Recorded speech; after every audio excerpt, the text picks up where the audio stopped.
Question 1. A pump is pumping 2 metres cubed a minute of water, the surface of which is 5 metres below the pump inlet. At the outlet, the pump has a diameter of 100 millimetres, and at this point the pressure is 8 bar. From the nozzle, which is at the same level as the pump outlet, the jet rises 35 metres. What's the problem? We want you to calculate the energy in kilograms per kilogram of the water. First of all, at the outlet of the pump, and secondly, at the top of the throw of the jet. So he's asking you to work out the energy per kilo of the water at the outlet of the pump at the top of the throw of the jet.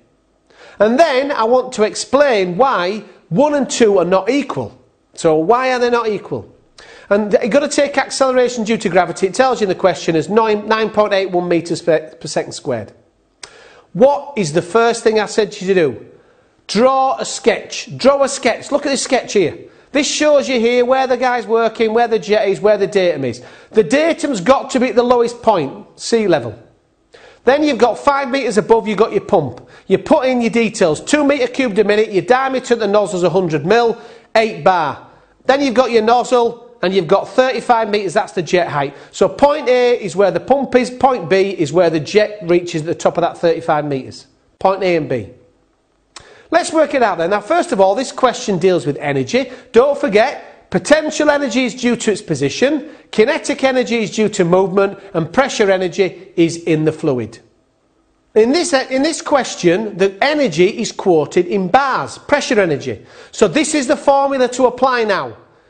PA times 100,000 plus rho GHA plus half rho VA squared equals PB times 100,000 plus rho GHB plus half rho VB squared. Do you understand? Because we're using bars, this is the formula we've got to do.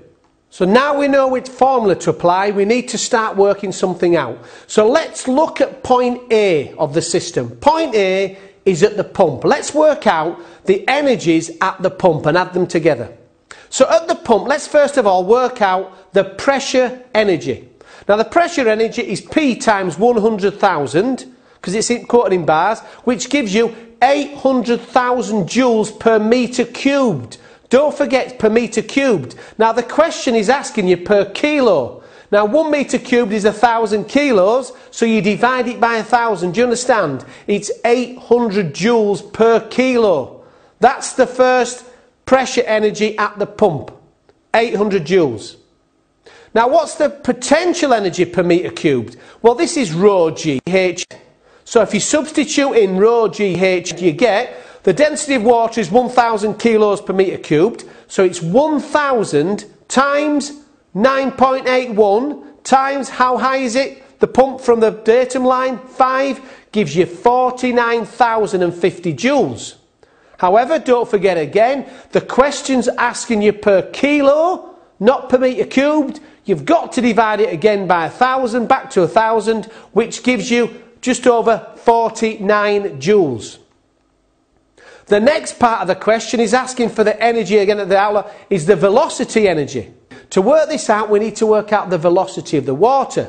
Don't forget what I said, a very important formula for Bernoulli's is the continuity equation, which is Q equals VA. And in this case, by transposition, we need to work out V. Now V is Q divided by A. Now first of all, convert. Don't forget the SI unit, the Systems International Unit of Flow, is metres cubed per second. The question gives you it in metres cubed a minute. You've got to divide it out.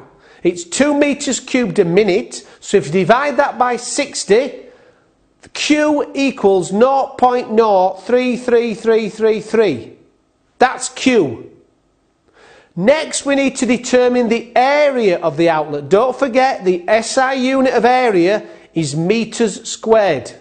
So how do you convert to area if you've got the diameter? Well, the formula to use is 0.7854 times d squared. This is a formula to work out the area when you know the diameter.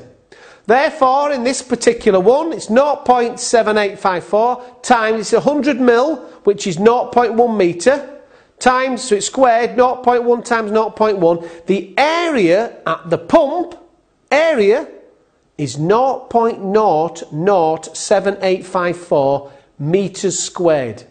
So you know your Q, you know your area at the pump. Now you can work out V. So V equals Q divided by A. So V equals 0.3333 divided by 0.007854. It gives you 4.24 metres per second. That's what you need to work out. You need the velocity of the water at the pump so you can work out the velocity energy. So you've worked out the velocity of the water at the pump. At the pump, the velocity is 4.24 metres a second. Then all you do is you substitute in the formula, half rho V squared. This gives you a half times 1,000 times 4.24 squared, gives you 8,980 joules per metre cubed. Don't forget, the question's asking you energy per kilo, so all you do is you divide it by 1,000 and it gives you 8.98. Now, all you do now is you add the three energies up. You've worked them all out. The total energy at the pump is 50 plus your 800 plus your 8.98 gives you 858.98 joules. This is the energy per kilogram at the pump. That's the first part of the question.